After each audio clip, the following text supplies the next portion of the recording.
नमस्कार, मैं सुब्बे यादव मेरे इस हिंदी चैनल में आपका स्वागत करता हूं। आज हम 12वीं क्लास के लिए लेके आए हैं अलंकार। 12वीं क्लास हिंदी कोर के अंदर एक क्वेश्चन पूछा जाता है, प्रस्तुत काव्यांश में कौन सा अलंकार है। 12वीं के अंदर अलंकार की परिभाषा, उनके उदाहरण ये नहीं पूछे जाते। उसमें एक काव्यांश आता है और उस काव्यांश में से ये बताना है कि उस काव्यांश में कौन सा अलंकार है। अलंकार के नाम लिखने हैं। एक अलंकार भी हो सकता है उस काव्यांश में, एक से अधिक होते हैं तो एक से अधिक भी अलंकारों के नाम आपको लिखने पड़ेंगे। तो उस 12वीं हिंदी कोर के पाठ्यक्रम को मद्देनज़र रखते हुए उसी के अनुसार मैं आपको समझाने का प्रयास कर रहा हूँ।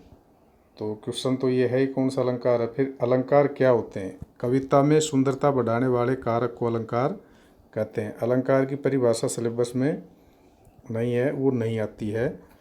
और ये सौंदर्य बोध संबंधित क्वेश्चन है, जिसमें छंद है, अलंकार है, भाषा है, शैली है, उसमें ये क्वेश्चन अलंकार के पूछे जाते हैं। तो 12वीं हिंदी कोर में निम्नलिखित अलंकार पूछे जाते हैं। अलंकार पूछे जाने का मीनिंग ये है कि डायरेक्ट कोई अलंकार नहीं पूछे जाते, लेकिन जो भी काव्यांश हैं, जो भी कविताएं हैं, उनमें नीचे जो अलंकार मैं आपको बताऊंगा वो ही अलंकार है, उससे अलग कोई अलंकार नहीं है। तो ये जो भी 6, 7, 8 अलंकार हैं, उनको आप ढंग से देख लोगे, ढंग से पढ़ लोगे, तो आपका अलंकार का क्वेश्चन गलत नहीं होगा। और इससे पहले मैंने वीडियो बनाया था, उसमें छंद का जो क्वेश्चन आता है उस पर वीडियो बनाया था, तो आप मेरे चैनल पर वो वीडियो भी देख सकते हो। तो सब, और इस वीडियो में सबसे जो ख़ास बात यह है कि जो उदाहरण लिए हैं, हमने जो भी उदाहरण लिए हैं वो सारे उदाहरण बुक से ही लिए हैं। और महत्वपूर्ण जो काव्यांश की पंक्तियाँ जिसमें अक्सर अलंकार पूछे जाते हैं, या जो पंक्तियाँ जिसमें अलंकार हैं, वो लगभग पंक्तियाँ इसमें कवर हो जाएंगी। तो शुरू करते हैं। सबसे पहले अनुप्रास अलंकार। एक वर्ण एक से अधिक बार निश्चित क्रम में आता है तो वहाँ अनुप्रास अलंकार होता है। तो ये बहुत ही सरल है। ये तो कोई भी पैसेज में या कोई भी काव्यांश में आप देखोगे तो ये मिल जाता है। जैसे इसके अंदर मुझसे मिलने को कौन विकल, ये जो मैं है ये रिपीट हुआ है और यहाँ को रिपीट हुआ है, तो ये दोनों जगह अनुप्रास अलंकार है। अब इसमें आप कहोगे कि इसमें मुँह है, इसमें मी है, उससे कोई फर्क नहीं पड़ता। मैं रिपीट हो रहा है, उसमें मैं हो, माँ हो, मैं हो, उससे कोई फर्क नहीं पड़ता। तो ये उदाहरण मैंने एक ही उदाहरण इसमें दिया है, क्योंकि ये तो जो जितनी भी कविताएं हैं उसमें बहुत जगह है और ये आसानी से आप पहचान भी सकते हो। उसके बाद दूसरा है पुनरुक्ति प्रकाश अलंकार, जहाँ एक शब्द एक से अधिक बार आए और दोनों बार अर्थ समान होता है। यह अलंकार भी आप बहुत अच्छी तरह से पहचान सकते हो। जैसे एक शब्द रिपीट होगा, जैसे जल्दी जल्दी, बार बार, मधुर मधुर, ऐसे। तो ये जो जहाँ भी दो शब्द रिपीट होते हैं वहाँ पुनरुक्ति प्रकाश अलंकार होता है।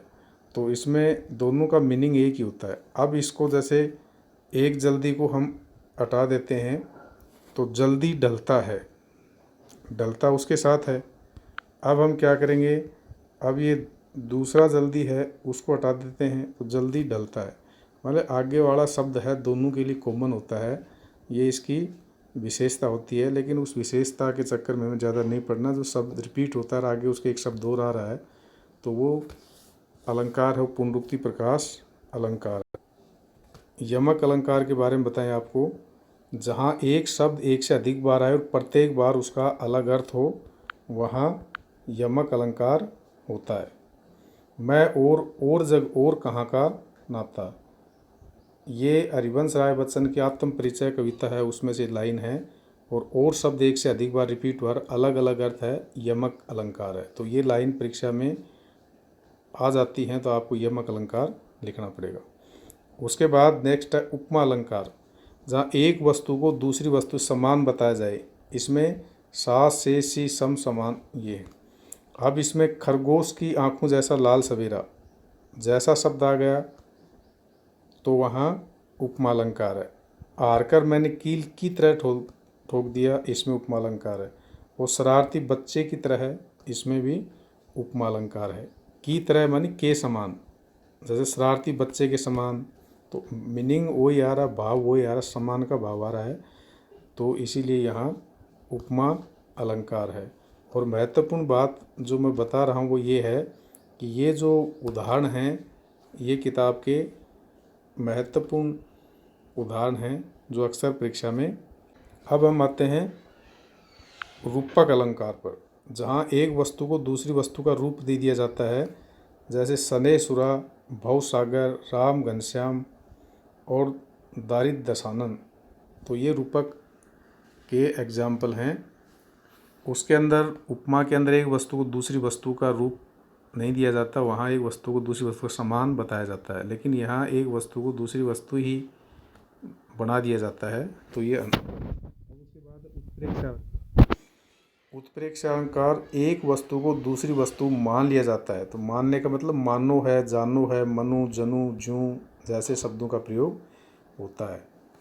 तो जैसे मुस्काता चांद जूं धरती पर रात भर, तो इसमें मानो वाला भाव आ रहा है, मुस्काता चांद मानो धरती पर रात भर। बहुत नीला शंख जैसे, लाल केसर से कि जैसे धुल गई है, गोर झिलमिल देह है जैसे हिल रही। ये तीनों ही उषा कविता में हैं और इनको यदि परीक्षा में आता है तो आप उत्प्रेक्षा अलंकार लिखोगे। उसके नेक्स्ट मानवीकरण अलंकार। मानवीकरण अलंकार है जहाँ प्रकृति मनुष्य की तरह व्यवहार करती है। जैसे सर्द आया पुलों को पार करता हुआ, सर्द ऋतु है पुलों को पार करता हुआ है, तो ऐसे पुलों को पार करता हुआ जैसे मनुष्य आता है तो वो उसकी तरह व्यवहार कर रही है, तो वहाँ मानवीकरण अलंकार होता है। जैसे पेड़ हैं हंस रहे हैं, पत्ते हैं नाच रहे हैं, तो इस प्रकार का जो उदाहरण है वो सारे किताब से बाहर के उदाहरण हैं ये। बाकी आप किताब वाले उदाहरणों पर ज़्यादा गौर करोगे। उसके बाद विरोधाभास, जहाँ विरोध दिखाई दे लेकिन वास्तव में विरोध नहीं होता। जैसे निज रोदन में राग है, शीतल वाणी में आग है। ये महत्वपूर्ण है दोनों परीक्षा के लिए। उसके बाद प्रश्न अलंकार, जहाँ कोई भी क्वेश्चन आता है, जैसे कौन है, किसके है, या प्रश्नवाचक चिन्ह भी आ जाता है, तो वहाँ प्रश्न अलंकार होता है। तो अभी आपको ये सारे अलंकार जो कि आरो बुक की कविताओं के अंदर हैं उन पर चर्चा की है, और ज़्यादातर फिर मैं बताऊं कि वो ही एग्जाम्पल हैं जो किताब के अंदर जहाँ जहाँ अलंकार हैं वो एग्जाम्पल इसमें दिए गए हैं। एक कविता है, छोटा मेरा खेत चुकोना कागज़ का एक पन्ना, उसमें आता है तो रूपक अलंकार लिखोगे। उसमें रूपकत्व है, मतलब पूरी कविता में रूपक है, इसलिए उसमें कोई भी आता है तो आप रूपक अलंकार उसमें लिखोगे। तो उम्मीद करता हूँ कि आपको ये अलंकार समझ में आए होंगे और आपके अलंकार का जो क्वेश्चन आएगा वो सही होगा। यदि आपके समझ में आया है तो चैनल को सब्सक्राइब करें, लाइक करें और अधिक से अधिक शेयर करें, ताकि बाकी भी 12वीं क्लास के हिंदी कोर के विद्यार्थियों को इसको फ़ायदा हो। धन्यवाद।